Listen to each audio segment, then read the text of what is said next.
Atenção! Começa agora uma teleaula de Geografia do Ensino Fundamental. Você vai assistir a teleaula de número 25. Bons estudos!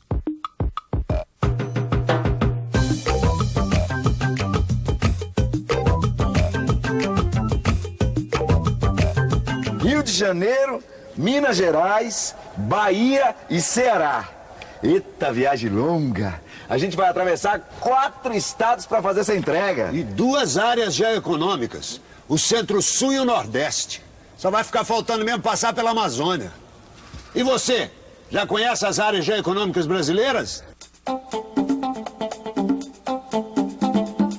Não? Então vamos nessa, porque a gente vai aproveitar essa viagem para iniciar o nosso estudo das grandes áreas geoeconômicas do Brasil. Na teleaula de hoje, você vai ver quais são as principais características dos 3 grandes conjuntos geográficos brasileiros. Ah, mais uma coisinha só. Quase esqueci de apresentar. Esse é o Tiago, meu cunhado. Chamei ele para acompanhar a gente nessa viagem pelas áreas geoeconômicas do Brasil.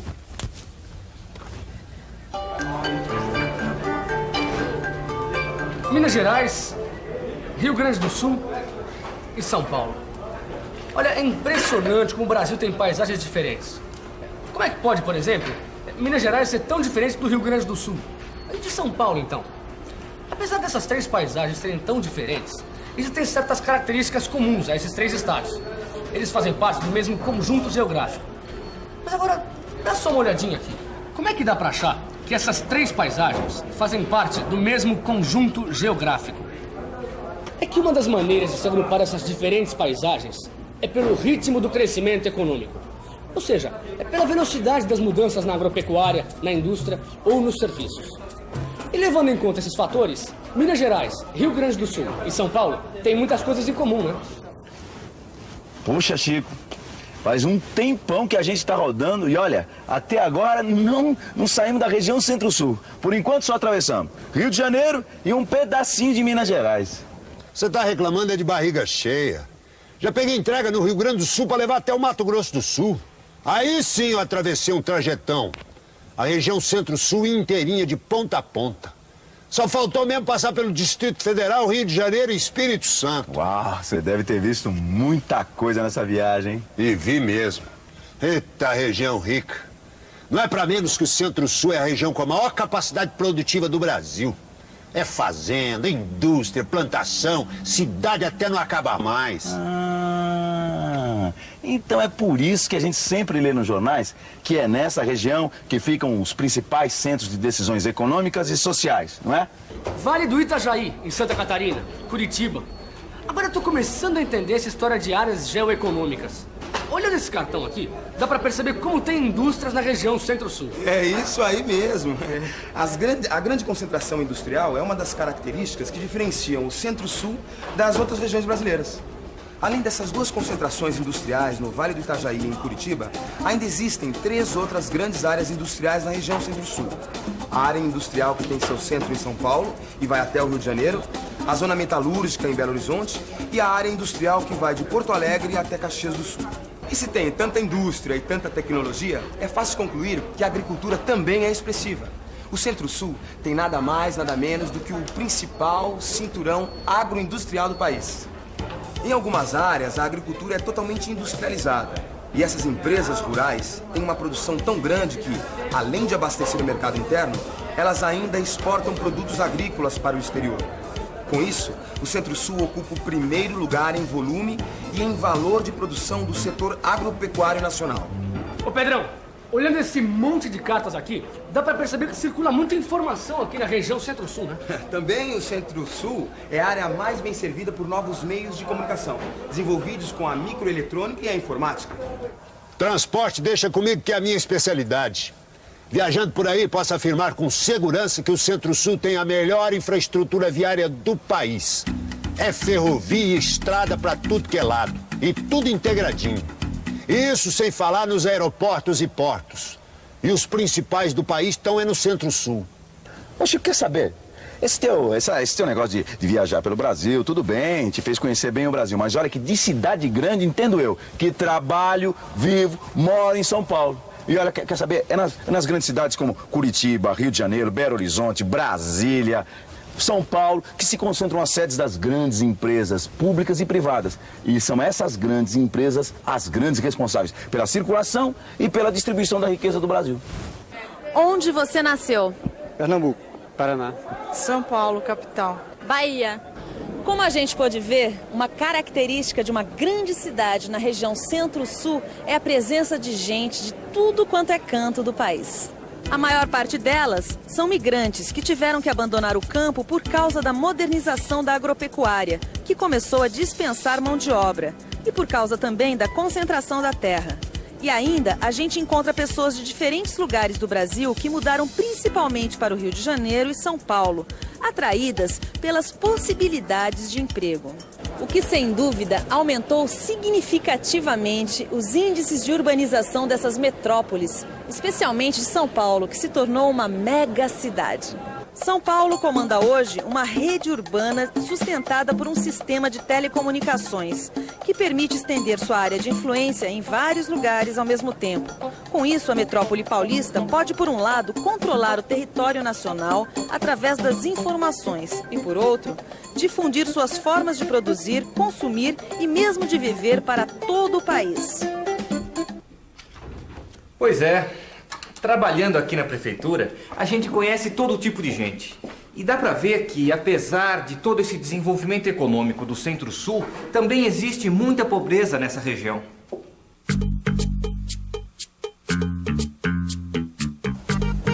Ô, Tiago, daqui a pouco chegaremos em Teófilo Otoni. Vamos passar a noite lá e amanhã vamos entrar no Nordeste. Puxa, finalmente eu vou conhecer o Nordeste. Pena que é só o Ceará.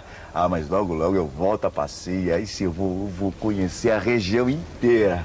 Aí, ó, Bahia de novo, Sergipe, Alagoas, Rio Grande do Norte, Ceará outra vez, Piauí, Maranhão. Já posso te adiantar uma coisa. Você vai conhecer uma realidade muito diferente da do Centro-Sul. Os estados do Nordeste são muito populosos e, na maior parte das vezes, com baixas condições de vida, índices muito baixos de escolaridade, altas taxas de mortalidade e uma baixa renda. Poxa, Chico, assim você tá me assustando. Eu sempre ouvi falar tão bem das praias, da beleza do Nordeste. Mas isso é inegável mesmo. O que eu tô te falando são as características sociais e econômicas. E aí a coisa tá difícil mesmo. Tem muita concentração de renda, de propriedade da terra e de decisão política. Diante de tantas dificuldades, a migração tornou-se a solução para um grande número de nordestinos. O que mudou foi o destino desses trabalhadores. Os primeiros a desembarcar em São Paulo vieram na primeira metade do século XX, em busca de trabalho no cultivo do café. Alguns anos depois e durante muitas décadas, o que mais atraiu os nordestinos foram as atividades urbano-industriais, especialmente em São Paulo e no Rio de Janeiro. Outra grande leva foi para a Amazônia trabalhar na extração de borracha. E mais recentemente, um grande número de nordestinos espalhou-se na construção de Brasília, nas novas atividades agrícolas do sudeste do Pará e do Mato Grosso, e também nas atividades da construção na fronteira amazônica. Poxa vida, Pedrão. Sempre que eu vejo um cartão do Nordeste, eu lembro do meu vizinho, que teve que largar a família para vir procurar trabalho aqui no Centro-Sul. Já pra mim o Nordeste me lembra a hora do lanche. Olha só o que eu trouxe pro lanche. Uva. O que uva tem a ver com o Nordeste, Pedrão? Vai me dizer que você nunca ouviu falar nos projetos agrícolas de se produzir fruta lá no Nordeste? Não. Olha, muito pelo contrário, eu sempre soube que a participação do Nordeste no mercado brasileiro sempre foi muito pequena. Sim, mas existem alguns projetos agrícolas nas áreas irrigadas. O negócio é que eles dependem de capitais e técnicas de fora da região. São projetos que procuram utilizar alguns fatores de produção que são mais favoráveis na zona semiárida, como os baixos custos de mão de obra e os menores preços de terra. E a produção é toda voltada para fora, para os centros consumidores do Centro-Sul e para a exportação. Falando em investimentos significativos do Nordeste, é bom lembrar também dos investimentos estimulados pela Superintendência do Desenvolvimento do Nordeste, a SUDENE. Sabe no que deu? Você vai ficar sabendo agora.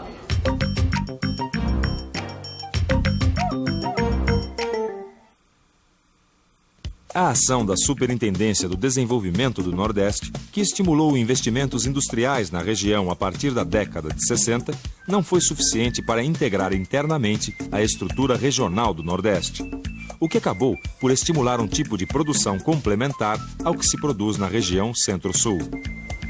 Ô Chico, e a Amazônia, hein? Como é que fica a Amazônia nesse Brasilzão?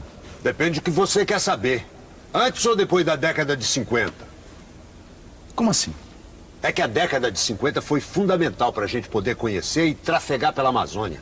Foi aí que começaram a surgir as estradas.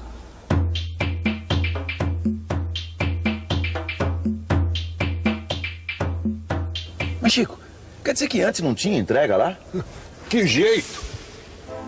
Até a década de 50, toda a economia estava centrada em Belém. E o transporte era feito através dos rios. Uma enorme rede hidrográfica natural.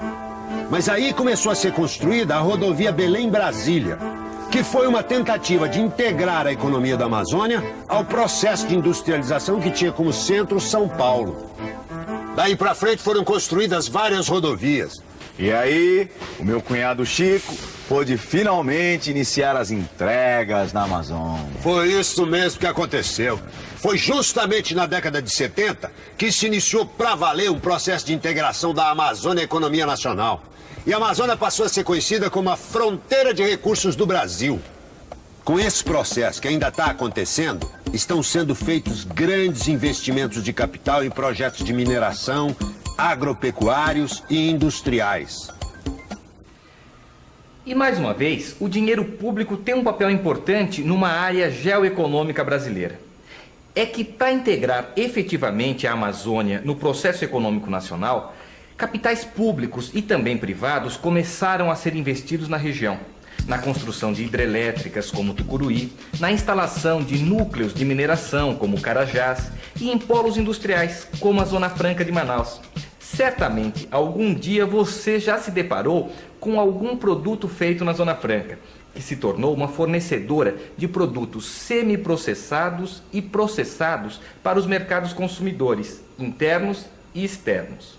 Só que, por outro lado, os incentivos fiscais da Superintendência de Desenvolvimento da Amazônia, a SUDAM, permitiram que empresas nacionais e transnacionais adquirissem enormes propriedades de terra, esperando sua valorização futura com a chegada de infraestrutura como estradas ou hidrelétricas.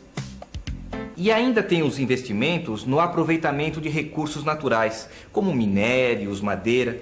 Só que o chato dessa história é que muitos desses projetos têm causado sérios danos ambientais. E os conflitos sociais, hein? Que a gente vive aí vendo sair nos jornais.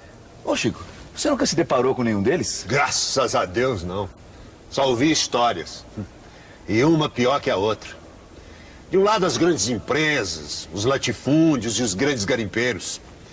E de outro os senegalistas, os índios, os pequenos garimpeiros e os poceiros.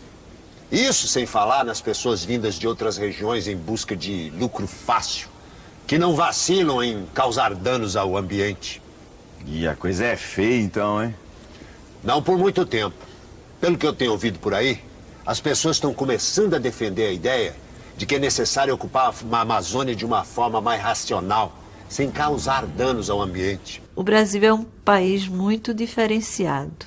A Amazônia tem uma porção dela que já está mais desmatada.